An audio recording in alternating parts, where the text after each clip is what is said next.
Muito bom dia, aqui estamos. Eu espero que você esteja bem e que bem esteja sua família.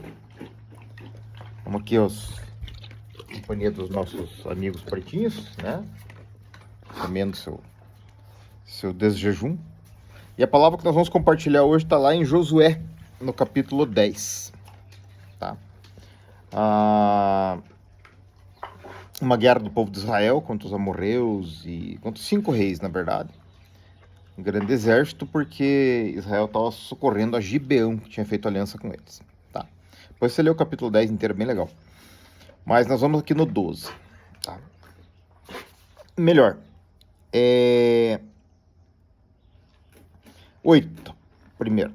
E o Senhor disse a Josué: não os temas, porque os tenho dado na tua mão. Nenhum deles parará diante de ti. Ok. 9. Josué lhes sobreveio de repente, porque toda noite veio subindo desde Gilgal. E o Senhor os conturbou diante de Israel, e os feriu de grande ferida em Gibeão, e seguiu-os pelo caminho que sobe Bet-Hebron, e os feriu até Azeca e Maquedá.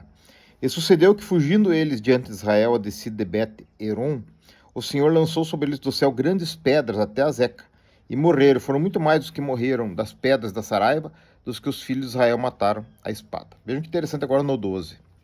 Então Josué falou ao Senhor no dia em que o Senhor deu os amorreus na mão dos filhos de Israel, e disse aos olhos israelitas: Sol, detente em Gibeão, e tu, lua, no vale de Aijalon.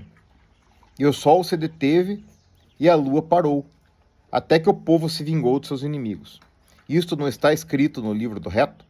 O sol, pois, se deteve no meio do céu, e não se apressou a pôr-se, quase um dia inteiro.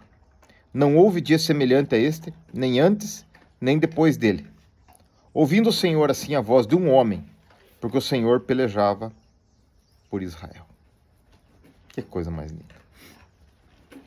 Não é assim, produtivo a gente ficar discutindo por que você matavam tanto naquela época, né? Mas, na verdade é o seguinte, gente, se for entrar um ladrão na tua casa, pegar a tua mulher e teus filhos, você vai matar, viu? Não tem assim muita conversa, assim como eu também. Se minha mulher estiver em perigo, meus filhos estiverem em perigo, eu vou matar.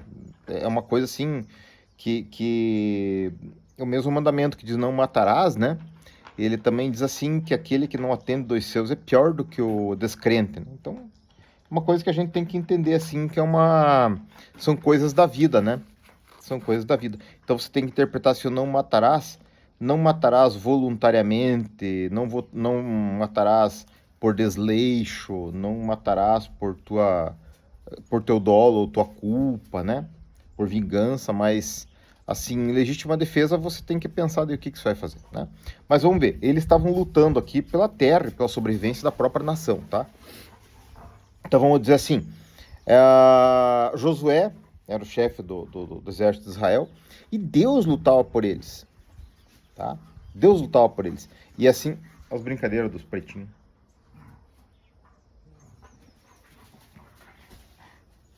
Deus lutava por eles, e Deus luta por nós. A palavra de Deus diz que o Senhor acampa seus anjos ao redor dos que o temem e os livra. Faz parte da minha oração diária isso aí, inclusive, né? De para Deus acampar os seus anjos ao redor do Nanda, da Gabriela, de mim, da Antonieta, dos cachorros, tudo que é nosso, e nos livrar do mal, tá? E assim tem sido, né? Tanto que eu tô vivo aqui a cada dia falando para vocês. E as coisas funcionam assim, tá? A gente não deseja o mal para ninguém, mas tem pessoas que desejam o mal pra gente, tá? A gente não retribui o mal com o mal, porque Deus diz assim, dai lugar à ira, porque a mim pertence a vingança. Mas coitado daquele que te deseja o mal. Coitado daquele que intenta alguma coisa ruim contra você. Coitado, porque Deus luta por você e por mim, quando você coloca as coisas na mão dele, né? Lembram do episódio do Esdras lá na beira do rio Ava, né? Foi muito engraçado. O rei falou: Esdras, vou mandar um destacamento junto com você. O Esdras falou: não, nós servimos a Deus, Deus vai nos proteger. Chegou de noite, lá naquele escuro, uma estrada que passava ladrões, deu um medão neles, né? Aí eles apregoaram um jejum lá, né? Deus livre nós, ó, nós falamos pro rei lá que não precisava do exército, que o senhor cuidava de nós. Por favor, não deixe de passar vergonha e não deixe teu nome ser envergonhado, né? Então, o que aconteceu?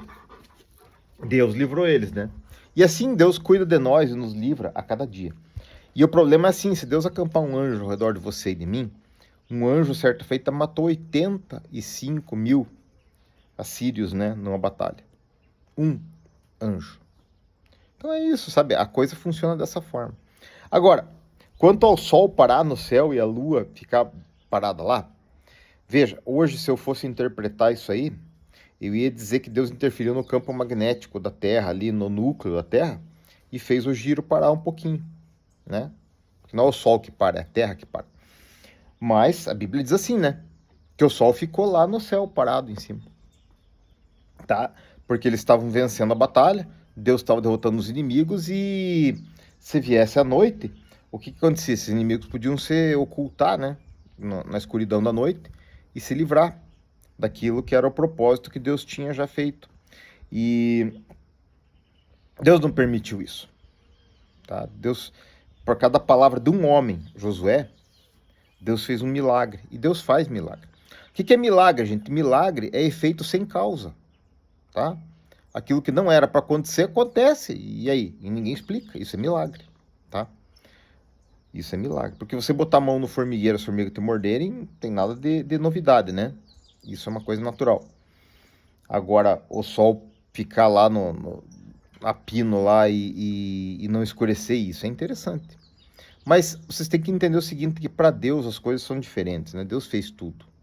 Então, se Deus colocou o universo em movimento, tá?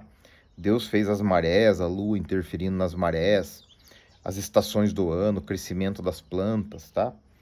E ninguém explica como que nós somos formados, né? Como é que as células têm esse DNA inscrito nela e cada uma faz a sua função. Deus fez tudo isso. Isso é muito mais complexo do que a sua mente ou a minha pode entender. Mas é legal você entender que esse Deus que atendeu os israelitas, esse Deus que atendeu a palavra de Josué, que veio depois de Moisés, e é o mesmo Deus ontem, hoje e será para sempre. Tá?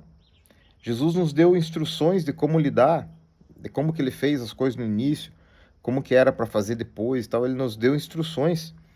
E é óbvio que essas coisas não podem estar acontecendo sempre. Não pode um homem ter tanto poder assim de mandar interferir no movimento da Terra, né? Foi uma vez que isso aconteceu lá, tá? Porque pense o caos se a gente tivesse poder, né? Cada vez que você imaginasse um Lula da vida, assim, um Bolsonaro, um Putin, um Trump, um Netanyahu, aquele povo de Hamas e tal, que faz as coisas, né? Daí, dependendo da tua ideologia, da tua vontade, se tivesse algum poder, você fulminava o oponente, né? E a gente não pode fazer isso, porque a gente erra, a gente é falho, Deus pode. Né? Deus pode. E Deus faz. Então essa coisa que aconteceu com Josué foi muito misteriosa, foi muito linda, foi um espetáculo, né? Mas não é uma coisa vulgar, ficou registrado para a gente saber o quão poderoso é Deus e quanto ele faz isso. Agora, voltando à parte prática do negócio, clame a Deus. Clame a Deus a cada dia para ele acampar os anjos ao teu redor, ao redor da tua casa, da tua família, te livrar do mal, porque Deus é poderoso para fazer isso a cada dia. E quanto a você e a mim, cumpre a nós a gente acreditar, porque Deus se agrada daqueles que têm fé, porque a Bíblia diz que sem fé é impossível agradar a Deus, né? E tem essa certeza que Deus faz as coisas, tá? E que Ele vai cuidar de você, vai te prover, vai fazer as coisas darem certo. E aqueles que intentam o teu mal, aqueles que te desejam o mal, que são muitos, né? Eu passo na rua assim e fico lembrando, putz, quanta gente não gosta de mim, né? Quanta gente deseja o mal, quanta gente torce o nariz quando sabe que as coisas deram certo para mim, né? Desde sempre. Mas esses a gente libera perdão para eles e Deus trata com eles, né? Agora, o que Deus vai fazer, daí a gente não sabe, né? Deus pode ter misericórdia deles, né? Que é o desejável. E é o que Jonas ficou tão nervoso quando foi para Nínive lá, de pensar que Deus ia ter misericórdia daquele povo que destruiu a sua casa e sua família. Mas Deus também pode tratar de uma forma bem ríspida, né? E daí também que a gente vai fazer? Ele é Deus, ele faz o que ele quer. Mas clame a Deus, tá? Coloca tuas coisas na mão de Deus e creia nesse Deus. Essa história não é uma historinha. Essa história é para aquecer o teu coração e o meu, para a gente saber o quão poderoso é Deus a cada dia. Que Deus te abençoe a tua casa.